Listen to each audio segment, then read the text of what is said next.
Hello everyone, feel the joy of learning physics with Hemant sir. आज मैं discuss करूंगा class 11 chapter 2 units and measurement and topic is error in the power of a physical quantity. तो सबसे पहले लिखेंगे measured value of a which is equal to true value of a plus minus error in a. तो we can write a is equal to a plus minus error in a. z हमारे क्या final value है, तो we can write z is equal to z plus minus error in z। ये जो z है वो a से कैसे रिलेटेड है, z is equal to a to the power n। इसको एग्जाम्पल से और अच्छा समझ सकते हैं। जैसे मैंने लिखा एरिया ऑफ स्क्वायर क्या होता है, साइड और उसका स्क्वायर। यहाँ पे area of square z, side a और 2n। Volume of q, side और 3। सरफेस एरिया ऑफ स्फीयर कैसे लिखते हैं, 4 पाई r स्क्वायर। तो यहाँ पे surface area of sphere z और ये 4 पाई तो कांस्टेंट हो गया, this not a measurable value. r means what, a, और इसकी power 2 means n। We can write volume also, volume of sphere 4/3 pi r cube. तो 4/3 पाई ये तो कांस्टेंट है, और r क्यूब, तो r क्यूब क्या हो गया, r मीन्स a और क्यूब की जगह क्या है n। तो डिराइव करते हैं, यहाँ वैल्यू सब्स्टिट्यूट करते हैं z की वैल्यू। तो z की वैल्यू क्या है, z plus minus delta z equal to a की वैल्यू सब्स्टिट्यूट करें, a plus minus delta a whole to the power n। यहाँ से z को कॉमन लिया तो ये हो गया z 1 plus minus delta z divided by z equal to, यहाँ से a को कॉमन लिया तो a जैसी ब्रैकेट से बाहर आया तो हो गया a की पावर n। तो we can write 1 plus minus delta a upon a और power n। z 1 plus minus delta z upon z equal to, ये a to the power n, ये क्या है, a है आपका, यहाँ पर a जो है दैट इज ट्रू वैल्यू और उसकी पावर n। तो we can write as a z, तो we can write z 1 plus minus delta a upon a whole to the power n। z क्या जाएगा, कैंसिल हो जाएगा। अब इसको आगे और सॉल्व करेंगे। हम लिखेंगे यूजिंग बायनोमियल थ्योरम,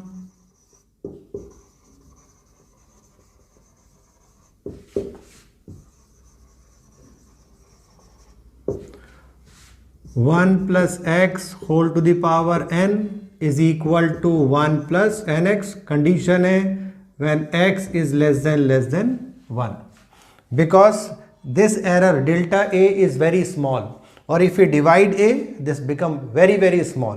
तो less than means very small. तो यहाँ पे ये 1 यहाँ पे x ये लिखा है डेल्टा a अपॉन a, तो this quantity is very small compare to 1। तो we can use binomial theorem. तो we will write 1 plus minus delta z upon z equal to 1 plus minus n delta a upon a। ये आ गया। हमने क्या किया, n का यहाँ पर मल्टीप्लिकेशन कर दिया। अब ये 1 और ये 1 कैंसिल और हम लिखेंगे मैक्सिमम परमिसिबल एरर, और ये हो गया delta z upon z equal to n delta a upon a। मुझे अगर निकालना है परसेंटेज एरर तो कैसे निकालेंगे, वी विल मल्टीप्लाई 100 और परसेंट, ठीक। तो परसेंटेज एरर ये आ गया delta z upon z multiply by 100% is equal to n delta a upon a multiply by 100%। This is our final result. अब ये और क्लियर कब होगा? जब हम न्यूमेरिकल सॉल्व करेंगे। हमारा न्यूमेरिकल है the radius of sphere is measured as r equal to 2.1 plus minus 0.5 centimeter. We have to calculate surface area and volume of sphere within error limits. तो फॉर्मूला मालूम है आपको, सरफेस एरिया ऑफ स्फेयर क्या होता है? 4πr²। और हम surface area कैसे रिप्रेजेंट करते हैं? ए मीन्स एरिया। ये हो गया 4πr²। इसको मैं ऐसा भी लिख सकता हूं कि ये ए, और इसको मैंने लेट अस टेक एक नए कांस्टेंट से रिप्लेस कर दिया और वो हो गया kr²। तो ए फाइनल वैल्यू इस मेजर्ड वैल्यू से कैसे रिलेटेड है? फॉर्मूला पढ़ा है हमने, z is equal to a⁴n।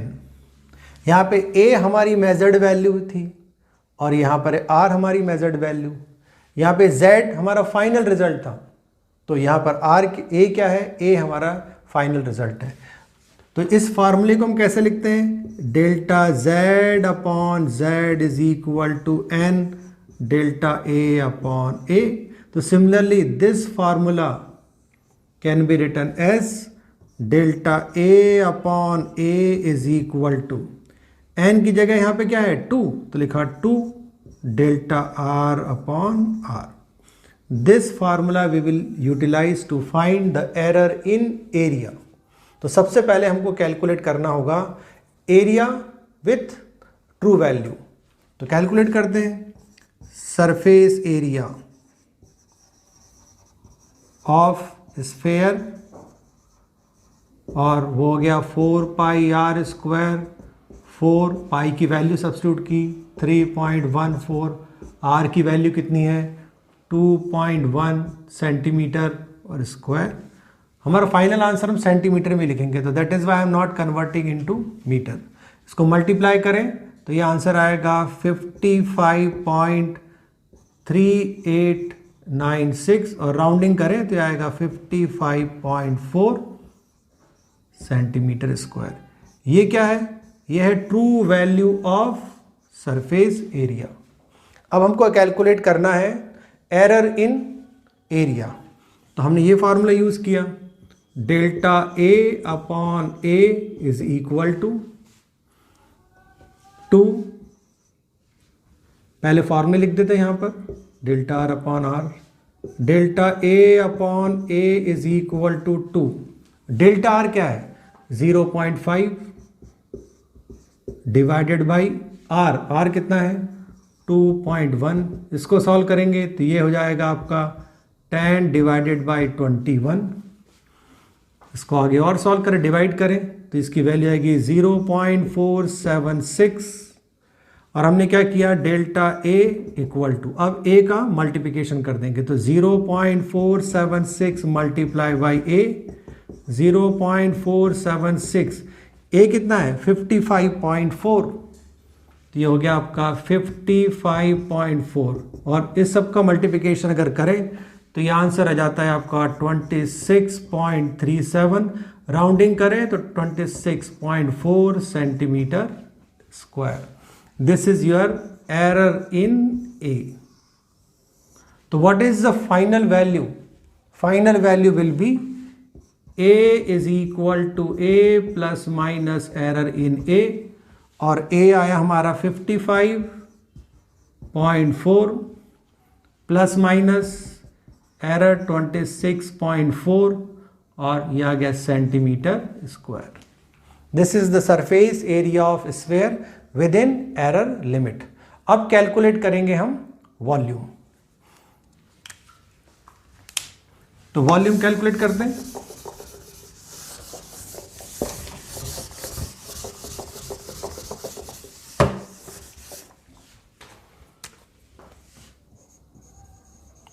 Volume of sphere V equal to 4/3 pi r cube. इस पूरे को एक कांस्टेंट एज्यूम कर लूँ तो ये हो गया v equal to let us take k dash r Q.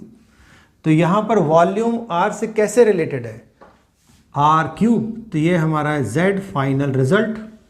इसको कंपेयर किया हमारे स्टैंडर्ड फार्मूले से तो ये हो गया a की पावर n। z यहाँ पर वॉल्यूम है, a यहाँ पे r है और n की वैल्यू क्या है 3। तो we can write delta z upon z is equal to n delta a upon a। तो this formula can be written as delta v upon v is equal to 3 delta r upon r। सबसे पहले निकालेंगे true value of volume of a sphere.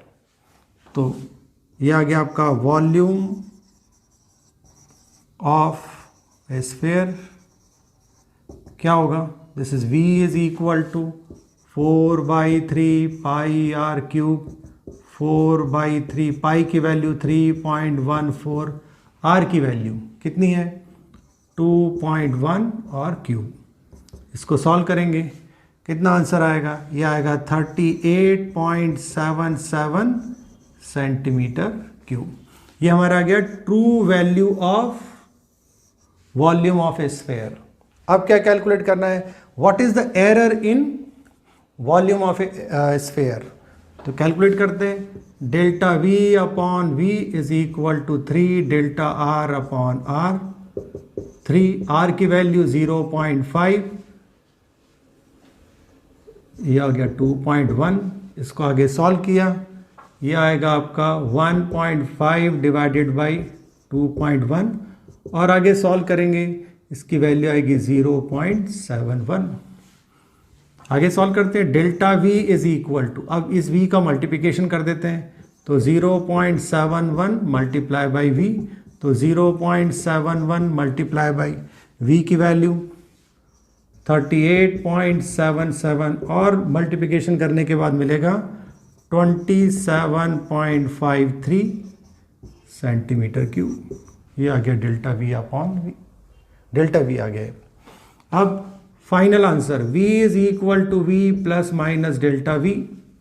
तो v कितना है 38.77 plus minus 27.5, 3 छोड़ दिया मैंने, ये आ गया centimetre cube. This is our final answer. This is the volume of a sphere within error limit. If you are interested to calculate percentage error in volume, तो we can calculate delta v upon v multiply by 100% is equal to, अब delta v upon v ये आ गया 0.71 multiply by 100%, कितना आ जाएगा ये 71%। This much of error in calculation of volume. Next question है, the radius of sphere is measured as 6.0 plus minus 0.2 centimetre, calculate the percentage error in its volume. Calculate करना है हमको percentage error. Formula for volume v equal to 4/3 pi r cube. यहाँ पर v कैसे related है, v is, मैंने नया constant लिख दिया, let us take k dash, तो ये हो गया आर क्यूब। देखो v किससे रिलेटेड है, r से, वो भी कैसे क्यूब। तो मैंने कहा z इज इक्वल टू, ये हो गया a to the power n, यहाँ z v a r और n की जगह 3, तो फार्मूला क्या है, delta z upon z is equal to n delta a upon a। यहाँ पे वॉल्यूम के लिए फार्मूला लिखेंगे delta v upon v multiply by 100% because we are interested for percentage error in volume, और ये जाएगा 3 delta r upon r multiply by 100%। Substitute करते हैं वैल्यू 3, r डेल्टा r की वैल्यू हो गई 0.2, r की वैल्यू हो गई 6.0 मल्टीप्लाई बाई 100%, मल्टीप्लाई करके देखेंगे तो कितना आ जाएगा, एरर विल बी 100%। सिमिलरली दूसरा क्वेश्चन देखो, ये भी इजी है। The error in the measurement of radius of sphere is 2%। यहाँ पे कैलकुलेट करने की जरूरत नहीं है रेडियस को, ऑलरेडी गिवन है कि परसेंटेज जो एरर है रेडियस में वो कितनी है 2% है। तो what would be the error in the volume of sphere. Direct formula use करते हैं, delta v upon v multiply by 100% is equal to 3 delta r upon r multiply by 100%। ये गिवन है, percentage error in r is given, तो 3 multiply by लिखा है 2%, कितना हो गया, दिस इज 6%, वेरी इजी। ये हो गया हमारा answer.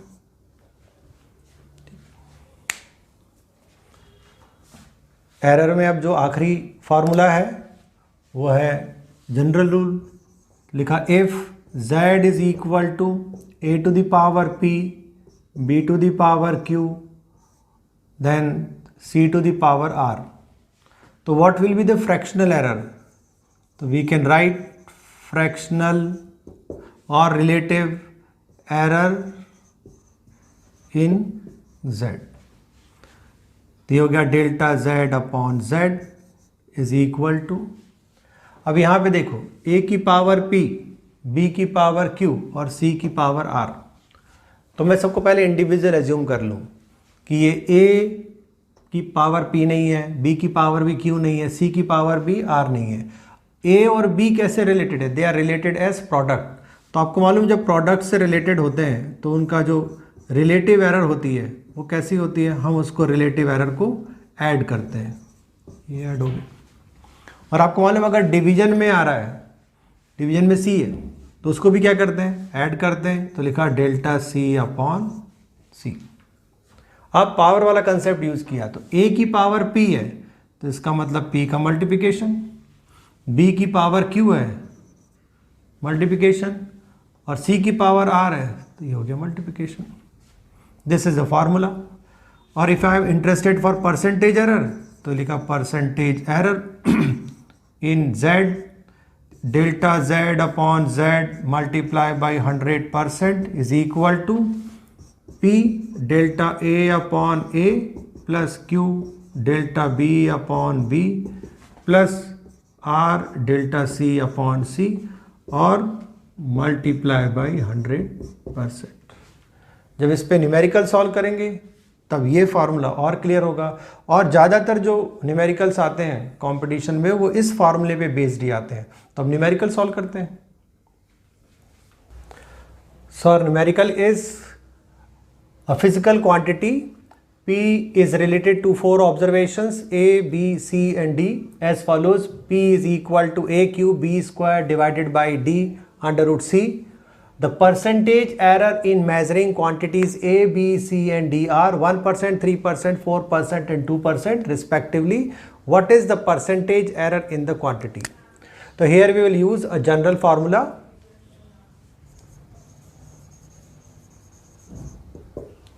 So first we will write formula P is equal to A cube B square divided by D, or under root C means power of C is half.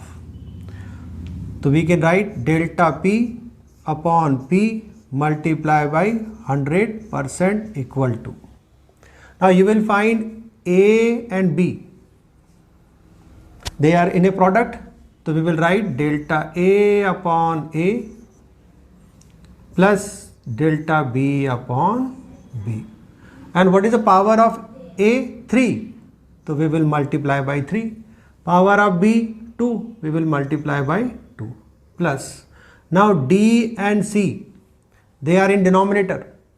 So we will write delta C upon C plus delta D upon D. Now you can see here D power is 1, so we will not write anything else. We will write delta D upon D only. Now what about C? Power of C is half, so we will multiply C delta C upon C by half, and we will multiply 100%. Now substitute the value 3 delta A upon A multiply by 100%. The percentage error in A is 1%. So we will write 3 multiply by 1% plus 2 multiply by 3% because percentage error in B is 3%, plus half multiply by delta C upon C, percentage error 4, plus 2% equal to 3 multiplied by 1 3 plus 2 multiplied by 3 6, ये cancel 2 तो क्या 2 plus 2 और multiply by percent 6 plus 3 9 and 4 13, तो answer is 13%.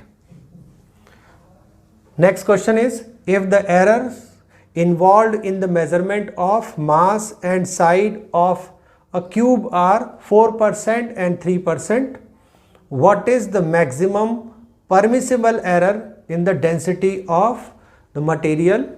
And we are representing density as rho. So we will write density is equal to mass upon volume. यहाँ पे क्या है cube, तो mass upon volume means A cube. तो we can write delta rho upon rho multiply by 100% is equal to delta M upon M multiply by 100%, और in division A cube तो we will write 3 delta A upon A multiply by 100%. Now what is the percentage error in mass? The percentage error in mass is 4%. So we will write 4% plus 3 multiply by, what is the percentage error inside? 3. So we will write 3%, 4% plus 9%, and it is equal to 13%. Goodbye. Be happy.